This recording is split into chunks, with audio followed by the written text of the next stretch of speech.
Mesdames et messieurs, bonjour et bienvenue sur les viseurs RDC TV. Aujourd'hui, nous allons parler sur un sujet important qui concerne la route Kananga-Kamwesha, qui est une route d'espoir pour les centres kassaïens dont les travaux sont exécutés par l'entreprise égyptienne Arab Contractor. Nous vous avons dit dans l'une de nos vidéos que l'entreprise Arab Contractor, c'est une entreprise d'espoir, une entreprise qui travaille, qui a des travaux à impact visible, parce que tout ce qu'elle fait selon son contrat avec la RDC, ça se laisse voir et les œuvres sont louables partout. Mais la question qui nous retient aujourd'hui, c'est que la route Kananga-Kamwesha, qui commence du rond-point Notre-Dame de Kananga jusqu'à Mbulungu, là où ceux qui viennent de Chikapa vont se rencontrer. Selon les enquêtes menées par les viseurs RDC TV, nous avons trouvé que là où les deux routes de Kananga et Kamwesha vont se rencontrer, il y a un manque à gagner.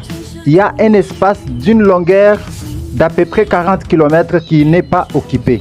Les partenaires qui ont signé ce contrat avec la RDC pour asphalter cette route, peut-être ils n'ont pas tenu compte de cette partie-là. Une partie d'environ 40 km dans le village Mputumatala, de l'autre côté du territoire de Kazumba, vers Kamwesha. Vous allez suivre l'intégralité de ce débat avec Emmanuel Kabangou. Emmanuel Kabangou est un jeune leader du Kassai central. Il nous apporte les réalités qu'il a trouvées sur ces tronçons et comment les travaux évoluent. Je vous prie de suivre l'intégralité de cette émission et de ces débats avec ingénieur Emmanuel Kabangou, le coordonnateur de l'ONG Voix des Jeunes du Grand Kassai et président de la fondation qui porte son nom. Suivons.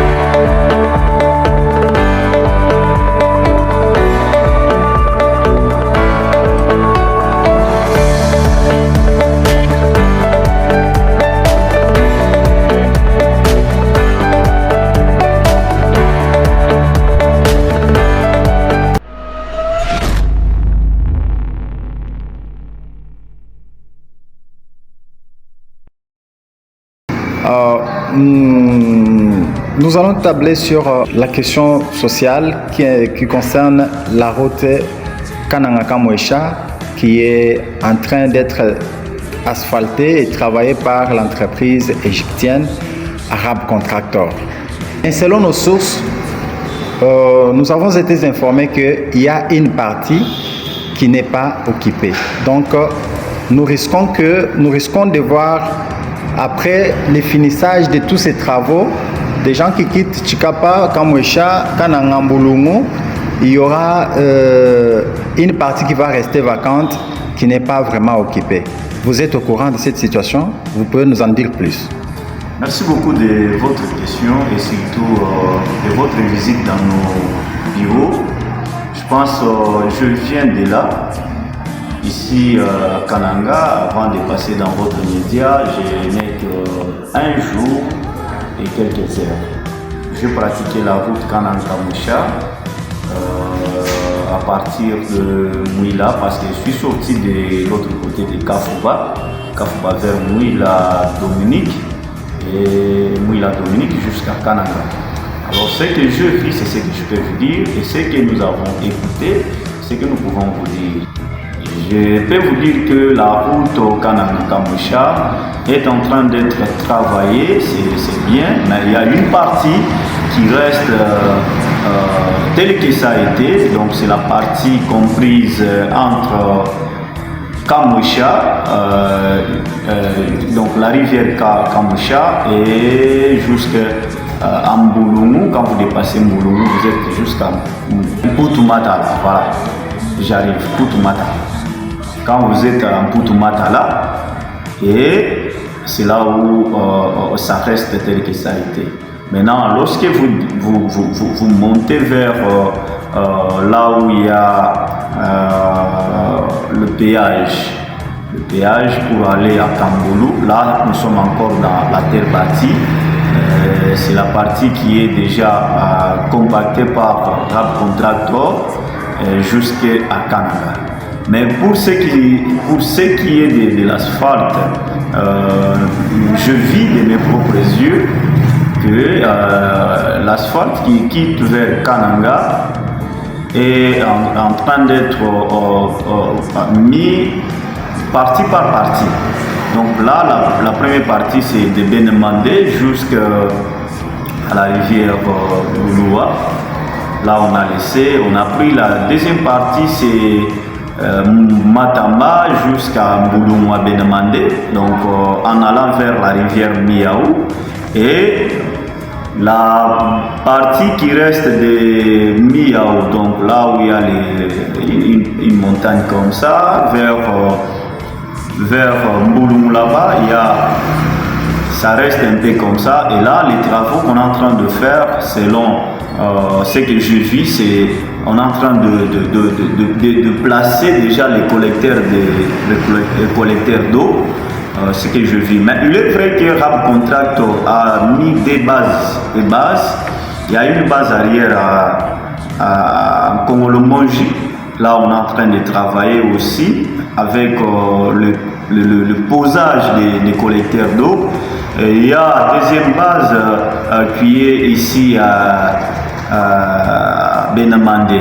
C'est ça ce que je vis. Alors la partie de Boutoumata jusqu'à Mouilambumba, jusqu'à là-bas, on n'a même pas encore enlevé les sables. Donc là, c'est la souffrance sur souffrance. Donc il y a des volumes de sable comme ça, mon cher ami, si tu viens avec la moto, tu es souffrant. Alors c'est un peu ça ce que je peux te dire par rapport à notre observation, parce que nous sommes nous-mêmes des gens, je fais partie des gens qui ont pratiqué cette route il y a maintenant des jours. Monsieur Emmanuel Kabangou, on n'oublie pas que vous êtes de la société civile, vous êtes l'œil et la bouche allongée de la population. Donc tout ce que vous pouvez faire comme observation, tout ce que vous pouvez faire comme recherche et enquête, la population dit oui parce que vous êtes l'œil de la population. De l'autre côté, vous avez dit que c'est au niveau de Poutumatala, dans le village de Poutumatala, que cette partie est vacante, non occupée par les partenaires qui ont financé la route Kananga-Kamouisha.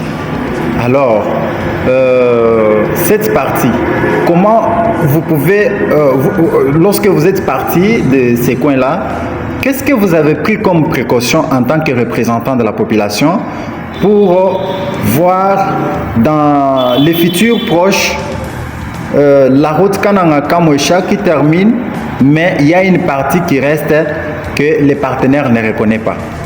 Bon, de toutes les façons, on ne dit pas que le partenaire ne reconnaît pas. On peut dire que les partenaires reconnaissent parce que la route entière est dans les projets des partenaires. Alors, ce qui est vrai que le partenaire peut avoir opté une méthodologie de financement de partie par partie ou kilomètre par kilomètre. Tu vois un peu. Pour ce qui est des kilométrages, je peux estimer quelque chose de 40 à 40 quelques kilomètres qui n'est pas encore occupé. Donc c'est la partie comprise entre Mpoutou-Matala jusqu'à Kamouisha là-bas, dans la rivière Kamouisha, pour relier la partie qui a été déjà travaillée de l'autre côté de la province du Kasaï vers là où les goudrons, les macadams s'arrêtent. Alors, pour relier ça, il y a une partie qu'on a déjà commencé à faire. Mais la partie là de Mpoutou-Matala jusqu'à là-bas n'est pas encore touchée parce que selon les sources, on dirait que les partenaires de l'Union européenne n'ont pas encore envoyé l'argent pour qu'on entame cette partie-là. Alors ce que nous pouvons demander, c'est quoi? Nous demandons au gouverneur de province, Joseph Moïse Kamboulou, qui est lui-même superviseur de tous les projets centraux, de nous en dire plus. C'est lui qui peut maintenant à travers le ministère ou le porte-parole, l'excellence Pierrot Moutela, nous en dire plus pourquoi cette partie-là, on ne l'a pas touchée. On ne l'a pas touché, pourquoi? Parce que nous, on ne peut pas entrer là où il y a les documents cachés. Vous savez, quand on gère un projet, il y a les documents qu'on ne peut pas livrer à n'importe qui. Il y a des secrets du projet. Alors, celui qui peut connaître beaucoup plus des secrets du projet, c'est le gouverneur, qui est le superviseur de tous les projets centraux. Alors, nous demandons au gouverneur et au ministre des Communications, quand ils vont nous suivre, qu'ils puissent aussi nous dire vrai pourquoi la partie de Mpoutou-Matala jusqu'à la rivière Kamoucha n'est pas encore entamée. Il y a les sables là-bas, il y a une souffrance terrible. Et enfin, quel message vous avez à lancer à tous les compatriotes du Congo, du Kasaï central, de la diaspora, pour la lueur d'espoir qui se vive, qui se discute, qui se parle partout sur les routes d'espoir Kananga Kalambambouchi, Kananga Kamouchi. Oui, pour ce qui est de Kananga Kamouchi, un grand message que nous pouvons lancer à tous les ressortissants de la région du Grand Kasaï, parce que Kananga Kamouchi, ce n'est pas seulement pour Chikapa Kananga, mais c'est pour Chikapa Kananga. Kananga sera relié avec Mujima et Lomami, donc c'est pour l'intérêt de cette région du Grand Kasaï.